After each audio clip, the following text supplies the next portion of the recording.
ঠোঁটের কোণে হাসি দিয়ে একটু তাচ্ছিলের দিকে তাকালেন, কারণ আমার বরগুনা জেলা ইতিবাচক পরিচিতি মানুষের কাছে পায়নি, নেতিবাচক পরিচয়। সে বিষয়গুলো আমি বলতে চাই না। যার যার জায়গা থেকে আমরা কাজ করব এবং এখানে প্রত্যেকজন মানুষ তাই করে। আমি শুধু সুন্দরভাবে সেই সমস্যাগুলো ফুটিয়ে তুলেছেন। আজকে আমি কালীঘাটা মাসুম ভাইকে বলবো যে আজকে কথা বলি, সাংবাদিকদের একসাথে থাকা, একসাথে চলা, এই কাজ আমাদের, অন্য কিছুই না। আমরা দেশের জন্য কাজ করি। তবে আপনাদের এই সংগঠনের মাধ্যমে আমি মনে করি বরগুনা জেলার উন্নয়ন, স্কুল কলেজ মাদ্রাসা, এই কাঁচা রাস্তা, কাঁচা ল্যাট্রিন, এই আমার এই যে তালতলির যে অবহেলিত তালতলি, তারপরে সেই নিদ্রাসন কিনা পাথরঘাটার ওই দিকে যেসব অবস্থা, এগুলোর দিকে যদি আপনারা কাজ করেন, আমরা সবাই যদি মিলে কাজ করি, আমরা তাহলে কিছু কাজ করতে পারবো।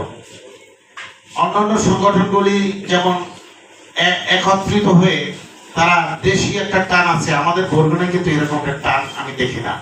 তো আমি মনে করি এই সংগঠনের নেতৃত্বে যারা আছেন তারা